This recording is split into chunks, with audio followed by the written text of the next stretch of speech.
that night with all my soul. The only good thing that came from it was that I saw the Roman without his mask.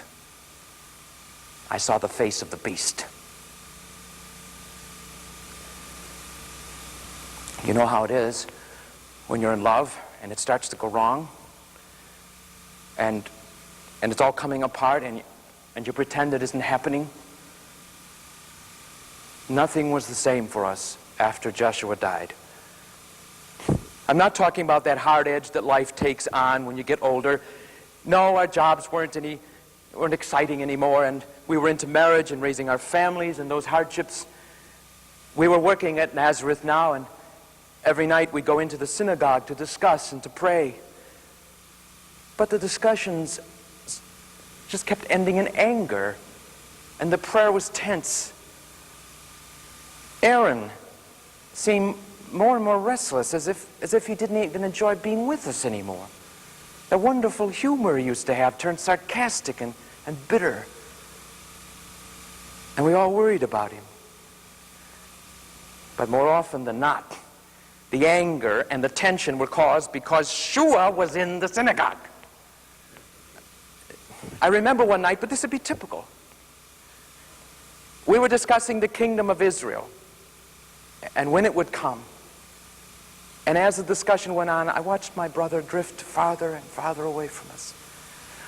Our new Rabbi Isaac, was saying, you are not to learn Torah. You are not to be students of the law. You are to be sons of Torah.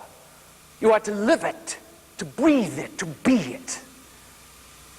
And when you are so, you will sanctify the name, and the kingdom will come. There is more we have to do, Shua said. Just like that.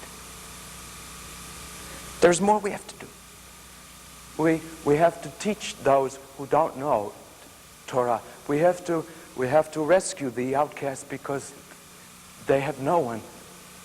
It is not our job to teach Yeshua by Yosef, much less your job, said the rabbi. It is our job to live Torah and to be it. They have Moses, they have the prophets, just as we do. Let them learn. Shua, Jude said, trying to make peace. Does not the prophet say that in the day of the kingdom, he will write his law in our hearts, and there will be no need for teachers? No, Shua said. Just like that. No. No. We are to be what Isaiah said we are to be. The servants of all. We are to open the eyes of the blind. We are to unstop the ears of the deaf. We are to tend those who need us. What about the Romans? Reuben said. Shall we open their eyes, Shua? Shall we unstop their ears? Do we tend the Romans, Shua? I don't know, he said. I don't know. At those words, every man walked out of the synagogue, except for Eli and myself and Shua. Eli stooped down and he picked up a handful of dirt and he held it out in front of Shua. And he said, have you forgotten what they thought of Joshua? That's what they think of all of us. Eli, Shua said, I have to speak the truth as I see it. Are you afraid to hear the truth? Eli looked right into his eyes. I am not afraid to hear it because it's true, Shua. I am afraid to hear it because I love you and you're tearing us apart. Eli, Shua said, no. Eli put his hand over Shua's mouth. No. Peace. Shalom, Yeshua bar Yosef. Peace, please. No more.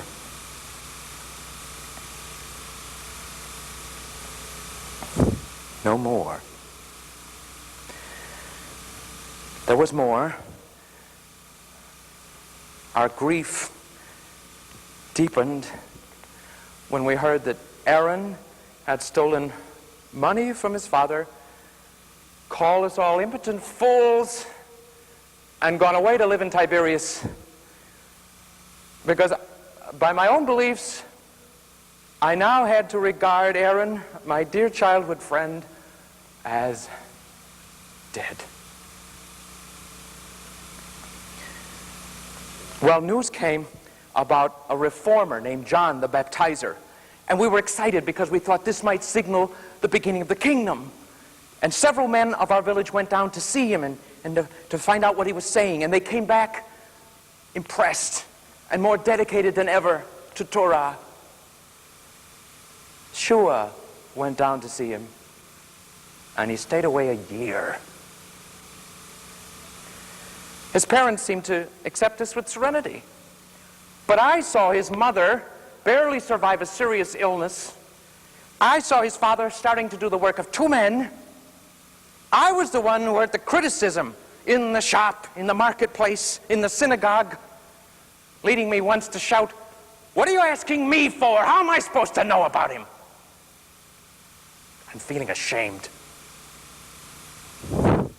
And then one day when I was in the country and Joseph was working with only a boy apprentice, the support poles cracked and the logs fell on him. He lingered a day and he died. And he was mourned by his wife, by his cousins, by his many friends, and by me. And every tongue and eye said, "And where is his son?" One day at the end of work, we were sitting in the marketplace and we saw a figure appear by the well road. Tall man, rather thin, his face burned black by the sun. Shua. As he came up to us, we got up to him and just stared at him. And he gave us the full solemn greeting, the 3 kisses, holding us with his eyes, Ellie and I longest of all. And then he said to us, "Brothers, the kingdom of God that we have waited for so long, it has come. The kingdom of God is within you." No trace of a stammer. Every word clear and strong. He's found his words, I thought. And none of them make sense. Ellie said to him with some sadness, "Shua, where have you been? Your mother..." "Ellie," he said, and he took him by the shoulders. "Ellie, come with me. We'll tell all of Galilee. All of Galilee should know the news." He looked at us all with pathetic eagerness. "You'll all come with me. We'll all tell them together." "Shua," Reuben said, "go home. Your mother is a widow."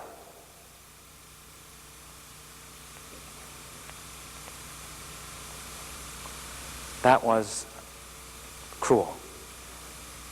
But at least it was real. Shua looked over to the doorway. His mother was standing there.